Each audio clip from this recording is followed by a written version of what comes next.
No es por ser poco creativos, pero la agenda económica PM de este jueves parte igual que la del miércoles, hablando del dólar, porque si bien cayó esta jornada, tiene mucha volatilidad desde hace bastante tiempo y todas las proyecciones indican que la tendencia sigue siendo alcista.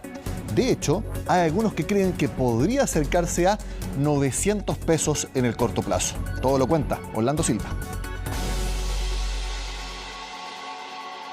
Este jueves el dólar se tomó un descanso en medio de su racha alcista, pero sería una pausa transitoria. Es que si bien el tipo de cambio terminó con una leve baja de 3 pesos respecto al máximo anual de 870 del miércoles, en el horizonte los expertos siguen avisorando un dólar al alza debido principalmente a las noticias que llegan desde las grandes economías mundiales. Ahora que el dólar se sitúa en las bandas de los 860 pesos, podríamos ver para los meses de septiembre y octubre en torno a los 870 pesos, y esto es por el diferencial de tasas que tenemos en Estados Unidos y por la crisis que está pasando China. Acá estamos en Chile con una inflación que va disminuyendo. Estados Unidos, el alza de precios no frena. La Fed ya dijo obviamente que va a ser restrictiva con su política.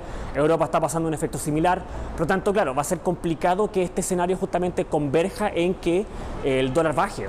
Se ve difícil de alguna manera con los datos que estamos observando hoy en día. Lo más seguro es que esto se mantenga quizá un buen par de semanas, no sé si meses, pero perfectamente podría ocurrir. Es que en Estados Unidos aún existe incertidumbre sobre si la Reserva Federal seguirá o no subiendo las tasas de interés. Y aunque las recientemente liberadas minutas muestran que la autoridad económica se muestra más optimista respecto a la temida recesión, algunos miembros de su comité mostraron preocupación por el riesgo de que las subidas de tasas sean excesivas, un escenario que, como lo reveló un estudio reciente, podría impactar aún más al tipo de cambio. Básicamente, nosotros podríamos llegar a un dólar hasta de 930 si es que este país, Estados Unidos, entrara en una recesión técnica, lo cual, como han reportado hartos diarios, etcétera, norteamericanos, hay una cierta probabilidad de que ocurra. En un escenario como el que estamos hoy en día, en donde no ocurre una recesión técnica todavía por parte de Estados Unidos, pero que sí hay mucha incertidumbre económica con respecto a si esto ocurriese o no, proyectamos que el tipo de cambio entre el peso y el dólar debiese seguir aumentando en el rango de los 900 pesos. Pero ¿cómo puede afectar a nuestros bolsillos un escenario donde continúe subiendo el dólar? Todo apunta a los viajes, el pago internacional de las tarjetas y al precio de varios productos. Esto va a afectar quizás bastante el bolsillo, justamente la economía de las personas, especialmente cosas importadas como por ejemplo petróleo, tecnología, obviamente granos. Este efecto no va a ser inmediato, pero eventualmente se va a traspasar, y eso perfectamente podría hacer que las presiones inflacionarias no disminuyeran como piensa el Banco Central o piensa el mercado. Pero es justamente el Banco Central el que mira atento los movimientos del tipo de cambio, porque el aumento de esos precios también se puede reflejar en las proyecciones de inflación. La alza del dólar también tiene un impacto en las proyecciones y en la posibilidad de alcanzar las metas de inflación para este año. Es probable que este efecto sea marginal y estemos hablando de un aumento de un par de décimas en la inflación del presente año. Por otro lado, hay que tener en cuenta que el Banco Central también tiene medidas para ir actuando y acotando este efecto. De acuerdo a los especialistas consultados justamente por el Banco Central en su encuesta de operadores financieros, estos prevén que el dólar cotice en torno a 860 pesos durante los próximos 28 días. Como lo vimos en la nota de Orlando Silva, la baja de la tasa de interés que el Banco Central va a seguir haciendo también seguirá impulsando el precio del dólar. Y bueno, en la encuesta de operadores financieros publicada hoy por el ente emisor, el mercado concuerda con lo que dijo en la última entrevista acá en Agenda Económica la presidenta del Banco Central, que ven a la tasa de interés llegando a 7,75% para fin de año, exactamente lo que opinan los operadores financieros. Pasemos a revisar cómo sería la trayectoria de acuerdo a los expertos consultados. La próxima reunión, que sería en septiembre, bajaría a 9,50%, es decir, una caída de 75 puntos base, algo menos que la de 100 puntos base de la reunión de julio. En octubre se volvería a los 100 puntos base de baja, 8,50. Y para terminar en diciembre de este año con 7,75. Luego, en la de enero, ya la tasa de interés estaría en 7%. Esto es lo que opina el mercado. Y lo hacen porque también las expectativas de IPC para los próximos meses son bastante normales, mucho más bajas que la que vimos en lo peor de la pandemia. Pasemos a revisar también la gráfica que hemos preparado. Por ejemplo, para el próximo IPC, que es el de este mes, agosto, 0,3%. Septiembre y octubre, exactamente la misma expectativa, 0,4 puntos. ¿Y cuánto se espera en 12 meses más? 3,4%, muy cerca del objetivo meta del Banco Central, que es 3%. Ahora, en la encuesta de operadores anterior, los mismos analistas esperaban que en 12 meses en adelante fuera 3,2%. Por lo tanto, puede ser un poquito más, un poquito menos. Está bastante anclada, como le gusta decir al Banco Central, la expectativa de inflación, al menos por el próximo año. Bueno, con todo este contexto, ahora vamos a hacer algo que nos encanta acá en Agenda Económica, que nos cuenten las mejores recomendaciones para invertir nuestros ahorros. Apostar por la renta fija, como lo han dicho los analistas en las últimas semanas.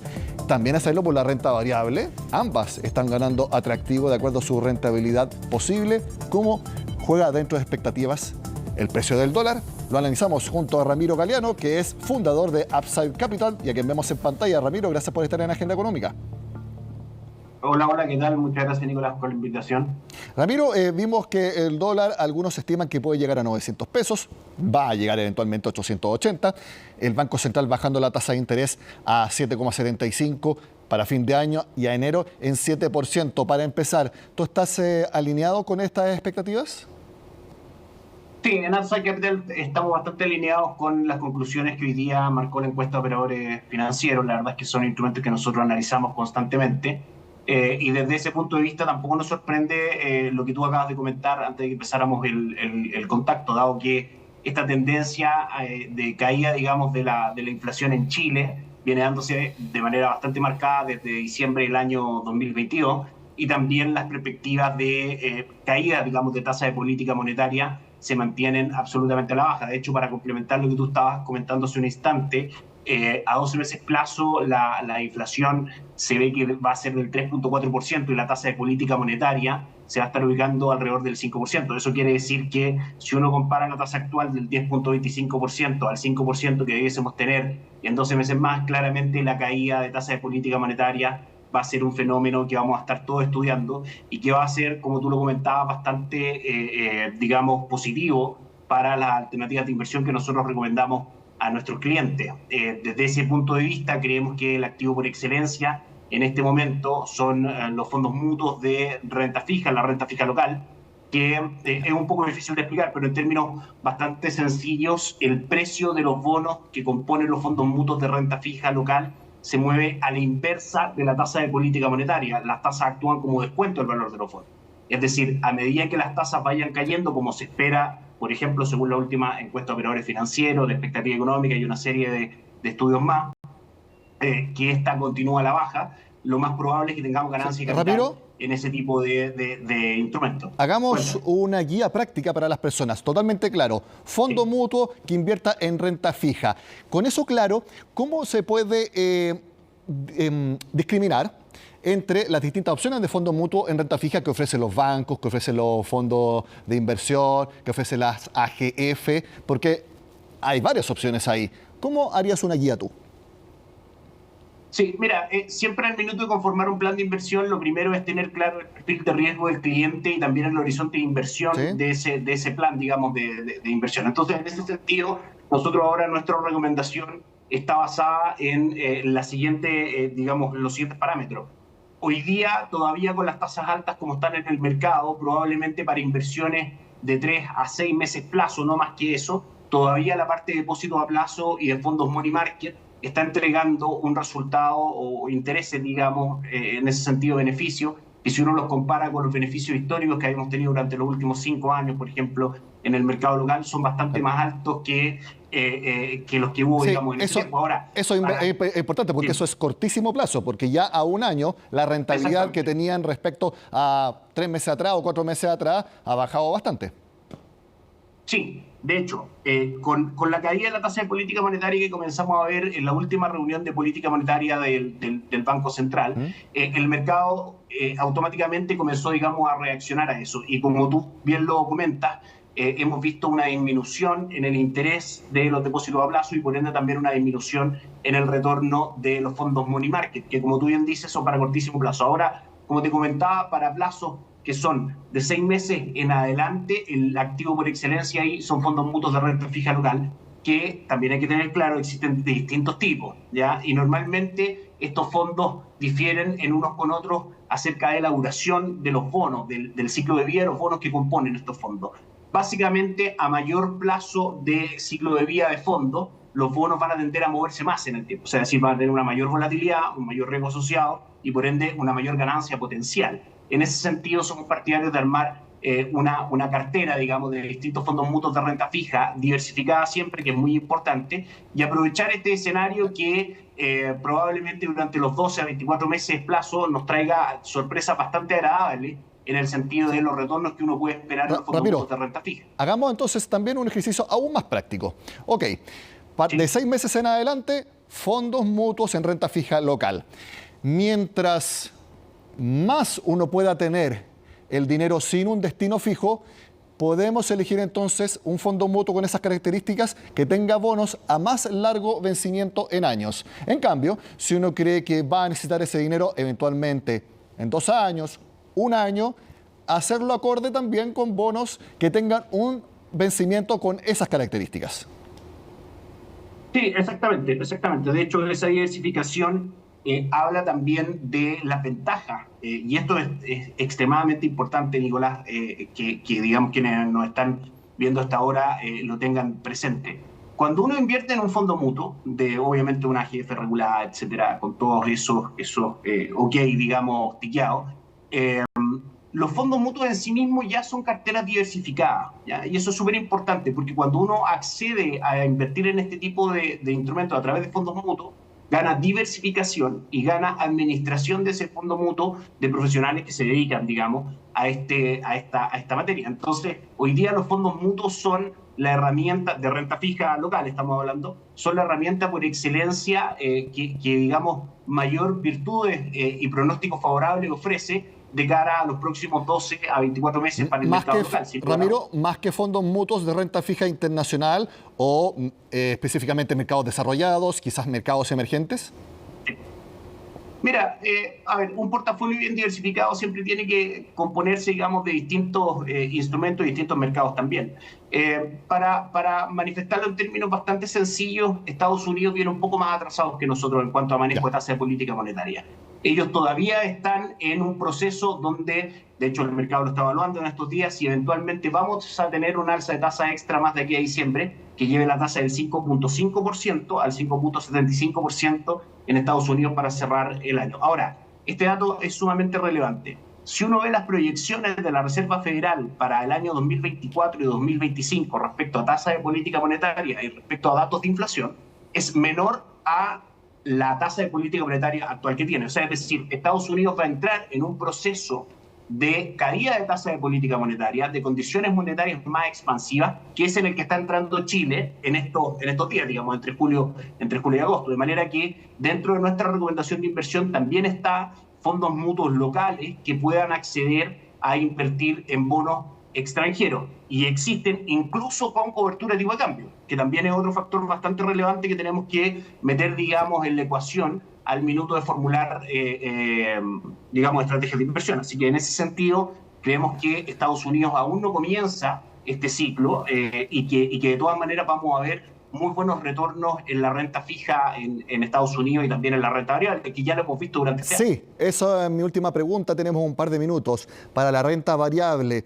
También está en un atractivo similar a la renta fija, porque muchos analistas coinciden en que distintos parámetros muestran que la bolsa chilena y las acciones que la componen aún está barata respecto a su potencial, sobre todo medido en puntos y también en dólares. Entonces, también es bueno diversificar con un fondo mutuo en renta variable local u otro vehículo de inversión. Sí, de todas maneras siempre es bueno la diversificación, y en ese sentido, en virtud de planificaciones de inversión que tengan un plazo cada vez mayor, digamos, es absolutamente necesario ir incluyendo instrumentos, digamos, de renta variable. En ese sentido, yo concuerdo con lo que tú dices, y en Upside Capital tenemos una visión bastante favorable para la bolsa local, que ya, de hecho, durante el año mantiene un retorno aproximadamente del 14% en ese sentido. Y de también la parte de renta variable internacional, que mantiene un retorno de S&P 500, por ejemplo, del 15% en lo que va del año. Todas esas posiciones a través de fondos mutuos locales son bastante atractivas. Lo que sí, ojo con esto, para tomar fondos mutuos de renta variable internacional, es importante también tener en cuenta que a medida que la Reserva Federal en Estados Unidos vaya rebajando la tasa de política monetaria, probablemente vamos a tener caídas en el dólar en Chile y eso puede perjudicar la posición. O sea, es decir, tener un mayor valor por activos y un menor valor por tipo de cambio, digamos, por la caída del dólar. Corrijo, de hecho, un dato, un 18.08% de retorno lleva durante el año el IPSA en Chile y un 13.67%, 14% durante los últimos 12 meses. Con esto termino, este contexto de caída de tasa de política monetaria en Chile y de condiciones más expansivas para la economía local es un tremendo fundamento alcista, tanto para la renta fija como para la renta variable. La definición o la decisión, digamos, en la conformación de esto, en los portafolios, de este tipo de activos en los portafolios, va a depender del plazo de inversión y del perfil de inversionista de cada una de las personas. Yo te cuento, Ramiro, que acá todos estamos tomando nota respecto a las recomendaciones para distinto perfil de riesgo, distinto tiempo en que necesitemos los ahorros, así que te agradecemos esta conversación. Ramiro Galeano, fundador de Upside Capital, como siempre, gracias por estar con nosotros. Me parece perfecto. Muchas gracias a usted, Nicolás. Hacemos la pausa en Agenda Económica y al regreso les contamos los detalles de lo que todos los actores indican fue una bastante tensa reunión entre el gobierno y representantes de Chile Vamos. Lo vemos al regreso.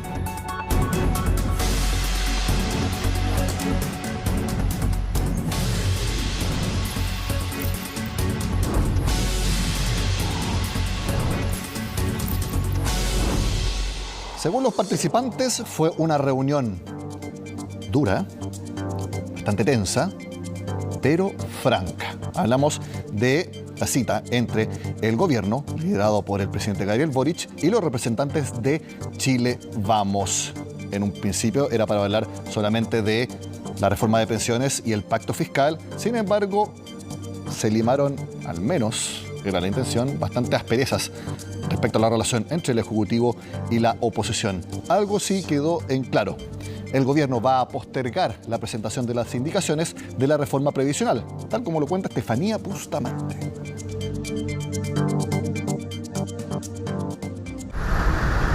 El ánimo con que el bloque opositor se reunió fuera de la moneda distó mucho del expresado, al menos en los rostros, una vez que se sentaron a intentar retomar el diálogo con el gobierno en materias como pacto fiscal y reforma de pensiones. Fue una reunión durísima, franca, a veces tensa, con momentos de tensión, a rato bastante dura. Para los presentes, casi como un cara a cara, donde todos expresaron su postura sobre las reformas del Ejecutivo, que aún no ha conseguido el respaldo del Congreso, tanto que fue el propio presidente quien los llamó otra vez y frente a las cámaras a buscar un acuerdo. Se trata justamente de que en reuniones como esta salgamos con buenas noticias y no con malas. Eso no es obvio, no es fácil, pero los invito y sé que el hecho de que estén acá es una muestra de aquello que trabajemos de buena fe para que eso sea posible. Posibilidad que la derecha usó para manifestarle al gobierno que a su juicio está ensimismado en su agenda, a lo que el mandatario agregó que Chile Vamos debe sobreponerse a las críticas y distanciarse de republicanos, que ha sido crítico de las reformas. Aprovechamos de decirnos de manera respetuosa, pero también de manera muy firme, las cosas que cada uno de nosotros traía atragantadas. Era importante que fuéramos capaces de decirnos aquellas cosas que uno critica del otro. Un buen pie, un primer paso, como les decía, no ha sido fácil.